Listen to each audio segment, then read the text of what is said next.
नमस्कार दोस्तों, दिव्य ज्ञान कथा चैनल में आपका स्वागत है। और आज हम आपके लिए लेकर आए हैं शिव शक्ति कृष्णा जी और महर्षि अगस्त मुनि की कथा। तो दोस्तों, आप सभी ने सुना ही होगा, जब श्री कृष्ण ने गोकुल वासियों से इंद्र की पूजा न कराकर गोवर्धन पर्वत की पूजा शुरू कराई थी, तब इंद्रदेव ने क्रोधित होकर मूसलाधार वर्षा शुरू कर दी थी, जिससे ब्रजवासी भयभीत होकर श्री कृष्ण जी की शरण में गए। तब श्री कृष्णा जी ने अपनी सबसे छोटी उंगली पर गोवर्धन पर्वत को उठा लिया और अपने गांव वासियों को सुरक्षित किया। अब सवाल ये आता है कि 7 घंटे की मूसलाधार बारिश पृथ्वी को जलमग्न करने की क्षमता रखती है। यही मूसलाधार बारिश 7 दिनों तक लगातार बरसती रही तो कितना पानी बरसा होगा पृथ्वी पर, आप खुद ही अंदाज़ा लगा सकते हैं। लेकिन गोवर्धन पर्वत से नीचे एक बूंद भी पानी नहीं आया। तो दोस्तों, वो पानी गया कहाँ? क्या पर्वत पर पानी रुक सकता है? नहीं ना। तो आइए जानते हैं इसी रहस्यमयी कथा के विषय में। एक बार माता पार्वती जी ने 101 ब्राह्मण भोज का आयोजन किया और महादेव जी से 101 ब्राह्मण लाने का आग्रह किया। तब महादेव जी वन वन भटककर 101 ब्राह्मणों को खोजते हुए परेशान हो गए, किंतु 101 ब्राह्मण नहीं खोज पाए। तभी महादेव जी के मन में विचार आया कि क्यों ना एक ऐसे ब्राह्मण को ले जाया जाए जो 101 ब्राह्मणों का भोजन करने की क्षमता रखता हो। तब शिव जी ने अगस्त मुनि का स्मरण किया। क्षण भर में ऋषि महादेव के सामने प्रकट हो गए। ऋषि को साथ लेकर महादेव जी कैलाश लौट आए और माता पार्वती जी से कहा कि एक थाली भोजन परोस दीजिए।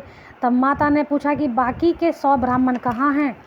तब महादेव जी ने कहा कि ये अकेले ही 101 ब्राह्मणों का भोजन करने की क्षमता रखते हैं और आप तो बस भोजन परोसते जाइए। तब माता भोजन परोसती जाएं और महर्षि अगस्त खाते जाएं। माता की रसोई का सारा भोजन समाप्त हो गया और अब एक अंतिम पूरी बाकी बची है, किंतु ऋषि तृप्त नहीं हुए। अब तो माता को चिंता सताने लगी कि यदि महर्षि इस पूरी से तृप्त नहीं हो तो बड़ी लज्जा का विषय होगा। तभी माता ने भगवान विष्णु जी का स्मरण किया कि हे प्रभु, अब आपके ही हाथों में है, हमारी लाज रखना। इतना कहते ही नारायण पार्वती जी के समक्ष प्रकट हो गए और बोले, बताओ बहन, क्या समस्या है?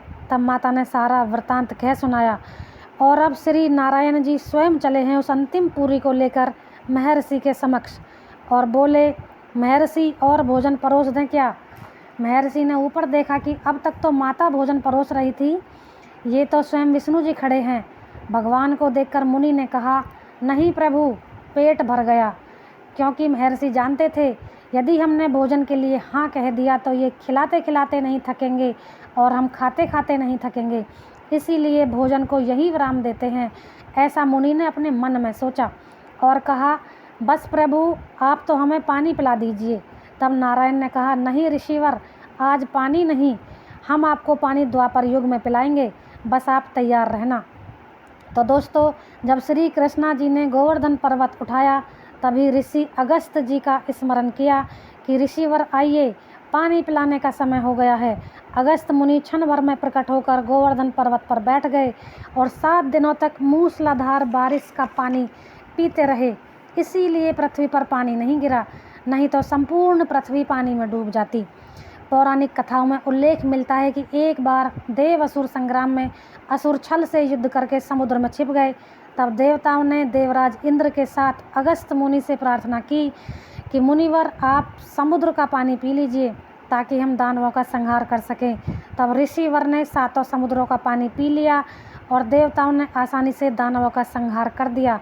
इसके बाद मुनि ने 7 समुद्रों का पानी वापस छोड़ दिया। एक दूसरी कथा आती है कि अगस्त मुनि ब्रह्मा जी से कावेरी नदी को मांगने गए।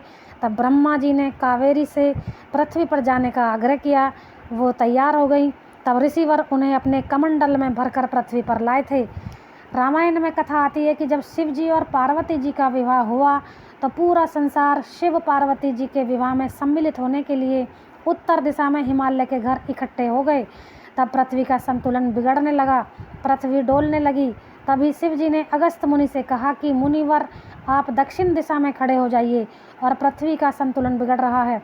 तब अगस्त मुनि दक्षिण दिशा में खड़े हो गए और पृथ्वी का संतुलन ठीक हो गया। तो भक्तों, एक तरफ सारा संसार और दूसरी तरफ केवल अगस्त मुनि अकेले ही पूरे संसार के बराबर थे। तो दोस्तों इन्हीं अगस्त मुनि के नाम पर अगस्त महीने का नाम रखा गया है। ऐसे महान ऋषि को कोटि कोटि नमन। तो दोस्तों आज की वीडियो में इतना ही। प्लीज़ हमारे चैनल को लाइक शेयर सब्सक्राइब ज़रूर कीजिए और बेल आइकन को प्रेस करना ना भूलें।